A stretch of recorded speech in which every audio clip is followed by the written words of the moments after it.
Chapter 229, The Mastermind.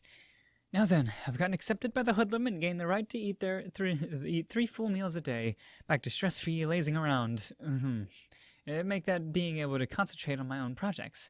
Among my clones, the group of the Outer Great Labyrinth should soon reach the entrance on the other side. However, due to humans occasionally coming and going, in order to not raise suspicions, every individual must proceed carefully so as not to be discovered. It seems like doing that will take up more time than actually walking through the Great Labyrinth. Incidentally, my babies are starting to return to their original den.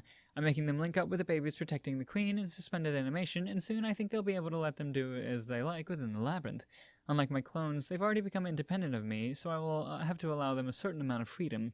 The rest are in charge of intelligence gathering in the demon territory. As I divulged to the hoodlum, the Seventh Army have begun making odd movements. The hoodlum should be able to handle them, but I guess I'll cooperate with him to guard against the improbable event of them breaking through, since it wouldn't be good for the demon's preparation to become disordered. In addition, I must eliminate those who are behind this incident. The bunch who instigated the Seventh Army Commander Warkus to try to stage a coup d'etat. I should have looked up how to pronounce that. Coup d'etat.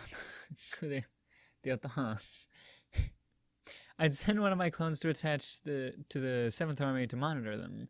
There it found Warkus and a disguised man. At the mansion of the Lord where the Seventh Army is stationed, this is the innermost room. There in the innermost. Delivery of the weapons will be done soon. The preparations will then be almost completed. Thus speaks the man with the I am bad guy face to the distinguished man, a boringly obvious third-rate jobber. Sheesh, from his appearance to this greedy expression, perhaps he's interested in becoming the Demon King. In this sort of imagery that's sadly deceptive, scene brings to mind the third-rate arm. Mr. Third-rate. Third-rate arm? Whatever. Warkus, the Seventh Army Commander, is pushing the obvious bad guy angle even further by smoking a cigarette. Oh, they have cigarettes in this world. Brilliant. They have cigarettes everywhere. I'm grateful to you, since it's thanks to you that I should be able to take early action. It's a matter of interests aligning. No thanks are necessary. The disguised man replies indifferently. He is the one. He's a real criminal of the coup d'etat, the ringleader supplying weapons, etc. to the Seventh Army and setting up the control of intelligence. Basically, this whole coup d'etat is a farce designed to fail. With merely the Seventh Army taking action, it's a scheme that'd be dead on arrival. I'm sure he's assuming the battle will be won quickly, but while his troops will be fatigued from marching, they must face the uninjured Fourth Army in a disadvantageous castle siege. If they take too long, reinforcements will rush over from the cities and be crushed. Even without their chances of victory are slim without that. Let's say things go well for argument's sake. Even a fragment of the Demon King's power is enough to crush them easily. From the start, the Seventh Army has no chance of victory. Nevertheless, the reason why I leaked the intelligence to the hoodlum is because of the existence of this man. He's fishy. I'm using a clone for observation, but every time I lose sight of him in transit, it shouldn't be possible to fool the eyes of my clone, so I think he's escaping with space magic. And there shouldn't be many who can make use of space magic. Probably the number of people in the whole world who have the skill for space magic can be counted on one hand. That's how difficult space magic is. Even with the help of system assistants, there's nobody who can master it that easily. The only users of space magic that I know of are the Demon King and that magician who applied to be my apprentice. The Demon King has a skill for space magic, but her skill level is low enough that she can't do much with it.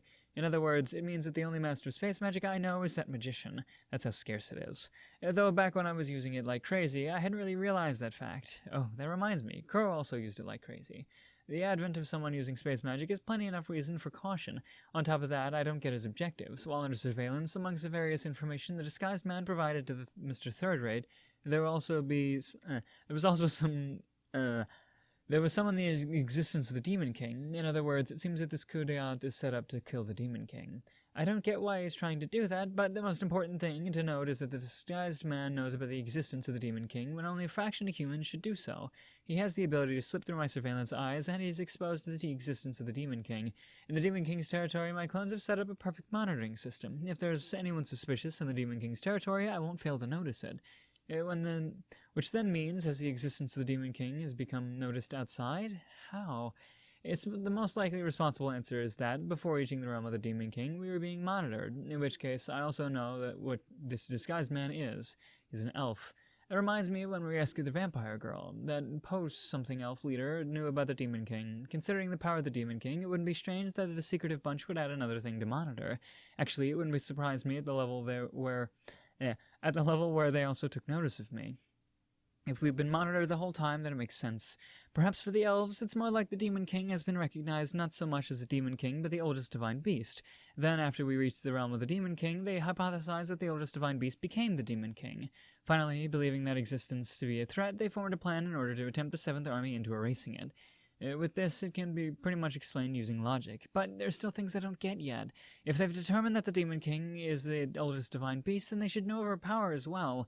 Even if they're able to make her come to her blows with the 7th Army, I can't think she'd be killed.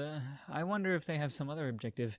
Who knows? Maybe they have a secret weapon to destroy the Demon King or something. Either way, I can't get careless.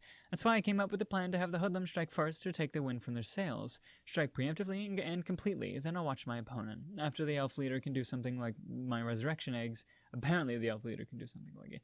Even if you kill him, he doesn't die, so even if he's gotten rid of, it likely won't have much effect. In that case, on determining all of his plans, then I'll crush him. Simple and easy to understand. Yep. Oh, and no translator notes from our good buddy Korn.